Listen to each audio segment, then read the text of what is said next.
आज आम आलोचना करवा जीएसटी रूल 86B बाबद में। कारण जो मैंने बिजनेस करुँच रूल 86B बाबद में जहाँ डिपार्टमेंट तरफ रेस्ट्रिक्शन लगाई से बाबद जदि आपण मैंने जान न पारे ताहले ही प्रॉब्लम फेस करेंगे, असुविधार सम्मुखीन हेबे। कौन कौन असुविधार सम्मुखीन हेबे?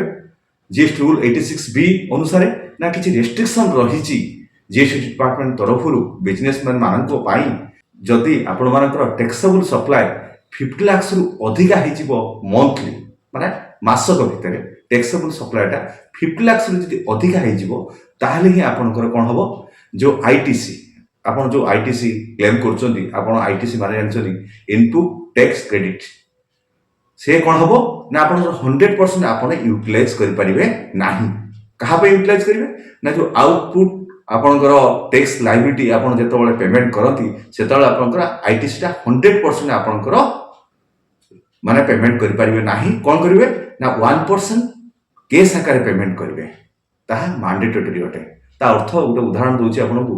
धर आपनकर जो टैक्सेबल सप्लाई पर आपन आईटीसी क्लेम करछंती केते ना 15 लाख टका, किंतु आपन आउटपुट टैक्स लायबिलिटी होछि 10 लाख टका, किंतु जो 15 लाख टका आपन पाखरे अछि आईटीसी किंतु आपनकर आउटपुट टैक्स लायबिलिटी होछि 10 लाख टका, किंतु एठी एडजस्ट हे परिबो नाही। कारण जदि आपन माने 50 लाख रु अधिक आपन मंथली आपनकर टैक्सेबल सप्लाईटा हे जाइथिबो, किंतु ता भितर रहिछि एक्सक्लूडिंग आपनकर जीरो डेटेड टैक्स एवं एग्जेम्प्टेड।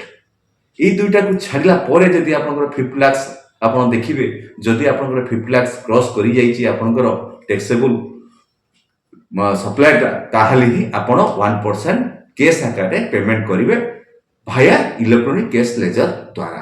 आपन जानिले जदि आपनकर 50 लाख रु अधिका हे गला आपनकर मंथली सेलटा आपनकर टैक्सेबल सप्लाईटा ताहले आपण 1% केस पेमेंट करेंगे। ताहले सरकार जो जीएसटी डिपार्टमेंट काहे कि ये रेस्ट्रिक्शन लगैछथि? कारण जो फ्रॉड पाई आपण मिस यूटिलाइज आईटीसी आपनकर आईटीसी केमिति मिस यूटिलाइज होबनी।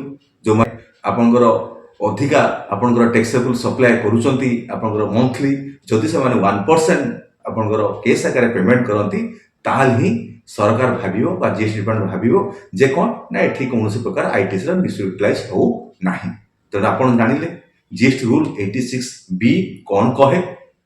यदि आपण जीएसटी रूल 86B को न मानी आपण कौन कले ना बिजनेस चलाउ थांती ताहले आपण पखु निश्चित भाव में नोटिस आसीबो, इंटरेस्ट देबे, पेनाल्टी देबे एवं दरकार पड़ले आपनकर जीएसटी रजिस्ट्रेशन कैंसल मध्ये हे जिवो।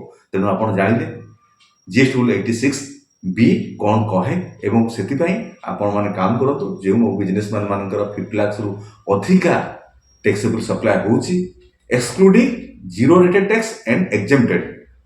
जोड़ा एग्जेम्प्टेड जो टैक्स एग्जेम्प्टेड अच्छी से छाड़ी सारा पर यदि आपनकर 50 लाख रु अधिका आपनकर टैक्सेबल सप्लाई होची ताहले आपण 1% केस आकार पेमेंट करंतु।